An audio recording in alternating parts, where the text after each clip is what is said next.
Hi guys, I'm Shmee. Hello, good afternoon, and welcome back to the channel where you join me today with some good news about the newest Shmee-mobile, my Toyota GR Supra. The running-in period is now complete. I have done the 2,000 kilometers required before we can open it up and start driving properly. Now today we have got two things on the cards. The first is to take the car to the de-restricted German Autobahns. Now I'm hoping it's going to be a little bit drier where we're going to be heading, but then afterwards we're going to go and do a lap, or maybe more, of the Nurburgring Nordschleife. Yes, the car has been around before, but today, as you can hear some other cars around, this is the place to enjoy a car like this. So fingers crossed out there, it's not going to be too crazy with the rain that is slightly drizzling at the moment. That's not ideal, but maybe later on it will clear up. We're in the Eiffel Mountains, it clears very fast, but today is some fun with the Supra now that the run-in is finished. It has now been about 2 weeks since I picked this car up from the dealership in London, drove it straight over on day one to Germany, where we are now at the Nürburgring, surrounded, well, as you can see, by a lot of GT3s, a lot of track cars, and this that's going to be going around later on. So I drove it straight over, came here for a lap, gently, being run in, joined by Misha, then I drove it over to Cars and Coffee Munich, but now the mileage is complete, we can start to have a little bit more fun. So I wanted to follow the rules with the car. I'm lucky to have one of the A90 Editions, one of only 90 launch editions in total in Europe after the code name of the 5th generation Supra, the A90. They're all in the satin storm grey paintwork, which right now, with the rainfall on it, actually looks a little bit glossy, but hopefully that will dry out a little bit later on. There are only 24 of these in the UK in total, so that means we're basically being a little bit boring with the rules and following the running in, braking in process for the engine properly, which in the case of the Supra was for the first 1,200 miles or 2,000 kilometers, depending how you want to look at it, to drive only up to 4,500 RPM and a total top speed, a maximum top speed, I should say, of 160 kilometers an hour, 100 miles an hour. Well, today we can go a little bit quicker out on the Autobahns and push it a little bit harder on the Nordschleife. So let's come straight in then, get the car started up, but I will have to make a first stop because the car is currently completely out of fuel. Basically, I think we're on the reserve light at the moment, which is not ideal. Start button just here. Bring it into life, yeah. Fuel reserve, we will have to sort that out before we go anywhere, but it does mean we've got an opportunity to put some decent fuel into the car. I'm hoping it's going to be a little bit drier later on, because this is not ideal at all at the minute. But let's go have some fun, drive this car how it was built to be driven now that we are complete. And in fact, let's just quickly have a look. How many kilometers do we have on it now? If we go through all the way through the board computer, there we go, 2,234. That sounds to me like it's time to drive. The first port of call as we drive beneath the Nürburgring sign here on the Nürburgring Boulevard is to head to a fuel station to get a full tank of 102 octane. Nothing but the best for the first time driving this car properly. Now I have popped it into sport mode before and a little bit used the paddles, but basically you run in a car properly if you want to preserve the engine, make sure it doesn't have a shortened lifespan versus what it would otherwise want, and of course make sure it doesn't need any extra servicing, and well, the book says so, so you might as well do it properly. Anyway, we can now drive it a little bit harder. That means keeping it in manual, making some more noise, enjoying the engine burbles and sounds that it makes. And I have to say that the car actually sounds pretty good to begin with. Yes, I would quite like to do an exhaust, and I need to think a little bit more about this maybe down the line, but we'll get to that. For the time being, today, not sure how many of those burbles you can hear, but let's go get some fuel, get over to the Autobahns, go and give it some full throttle, proper acceleration, see what it's about, and then bring it back to the track. The tank is full then, and we have found some nice twisty roads with a very big truck coming the other way. You always have to watch out in these places because you never know what's around the corner. However, the limit here is at least 100 kilometers an hour, which for these tiny little roads is actually pretty decent.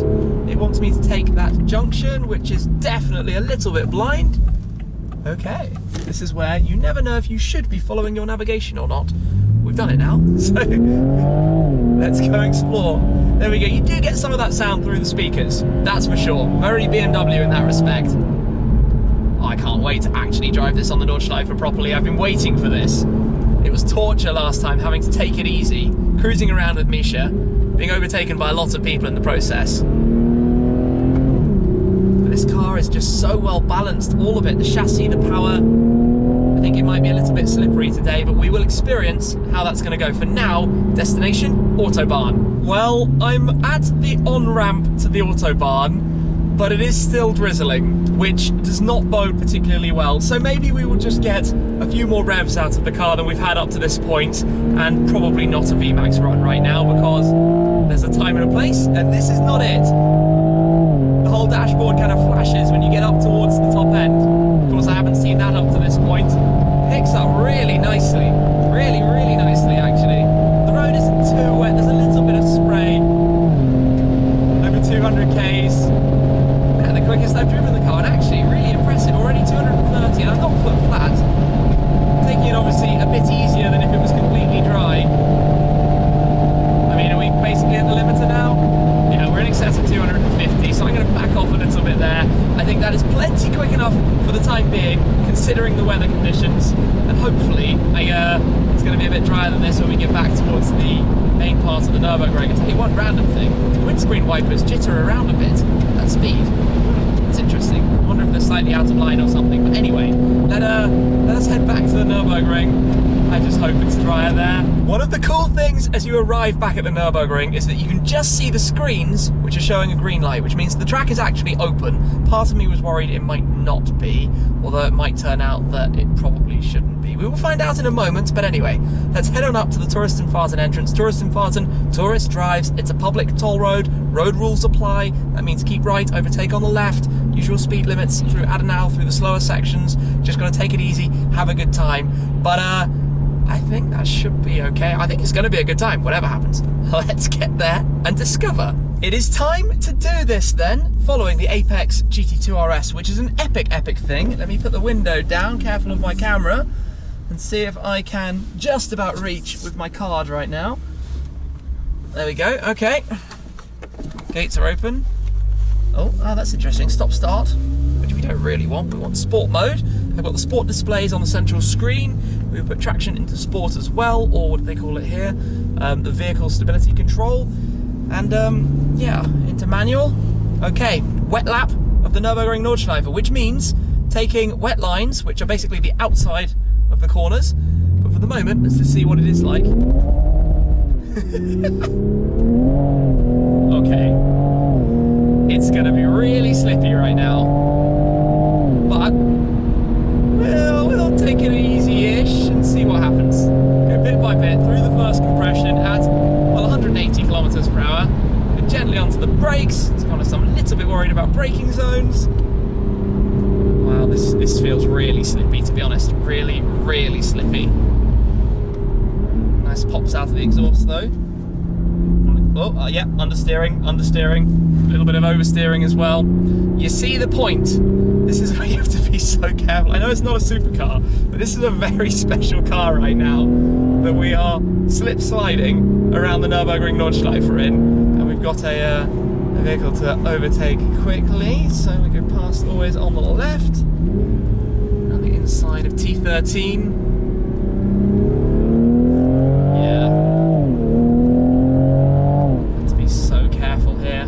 So careful, especially with the understeering earlier. The last thing we want is to understeer off a corner today.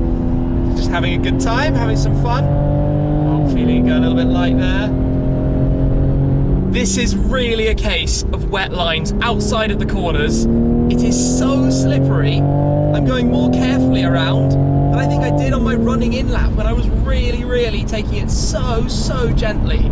The ground is just skiddy.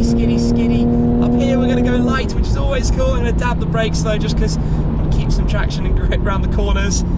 Double link turns, keep the same steering inputs, but it's so much slower in these conditions than it is when it's dry. This is actually fascinating, even for me to realise and take in how delicate and how really seriously you have to take this place. Because a small mistake and it's going to be bye Supra, and we do not want that even here. 180 kilometers an hour. That's one of the things about this car. You have no idea how quick it's actually going. It doesn't feel as fast as it really is. And that's something I've noticed driving it on the road. You can easily be cruising at a very quick speed and not necessarily know it. Around here, okay then, normally you'd be going a good 20 kilometers, 30 kilometers an hour faster than this, but I feel like we're on the edge of a bit of traction already. Just nice to get a bit more sound out of it as we now come down towards the foxhole, which is definitely a place of fear for me. You're supposed to keep the foot in as you go through the bottom, but there's no way today. I'm going to give it a break just to balance and settle the car as we go down the hill before we go through and come up the other side. Oh, feel some of that compression. Ride the curbs here, one of the few places you can. Supra has taken its first proper curbs. Yeah, even here, just feeling some of that understeer. This is treacherous. But actually up here, the track is showing some signs of being dry on the line. That's definitely a nice bonus, but you go around one corner and it could well be wet on the other side, and that is where you have to watch out so carefully. And even though there are other cars on the track, no one has come past us and no one is in front of us, which I guess just shows you how everybody is going at more or less the same speed to ensure that everything is safe. How does this happen? How is it so bad around the other side of the track, and then around here it's actually pretty decent? This one though, nice tight corner.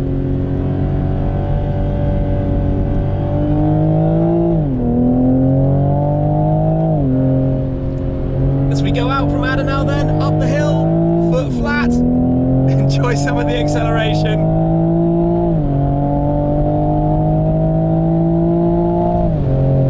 That's where, even though that was uphill, it's quick, you know. This thing's decently quick. The corner that always catches me by surprise, but fortunately I now know that it's very tight, but even there, under braking, squirming under braking on the terrain. Oh, this is so, yep, you see the point. This is so sketchy. You don't know which corners are going to be dry, which corners are going to be wet. You can keep your foot flat around here if it was dry, but I don't know what's on the other side, and there's some off camber. Looks like we've got a dry racing line right now. What? Even through here you can keep it flat if it's dry. Just not trusting it, feeling the car squirming around underneath me. This is serious concentration. Serious concentration. I have mad respect for the guys who drive around fast in conditions like this. Even with no rainfall coming down, it's still just, I don't know. It's a challenge. It's a genuine challenge to drive. I'm enjoying it, that's for sure. But I will be a little bit relieved to get to the end. As we go now towards the carousel, which is always a good bit of fun. Drop it in, run around the inside. Keep it tight, keep holding it, and pop out the outside. Back on the power, on the dry line. I was wondering if I was going to do more than one lap today, but I think this is just going to be a single outing. But I'm definitely going to have to bring this car back and drive it properly, completely in the dry, because, well, this thing needs to be driven hard on the Nordschleife. This is Brunchen, the famous area where, unfortunately, a lot of people do get it a little bit wrong, which is exactly why I'm taking it very, very slow, gently. We're not going on the curbs.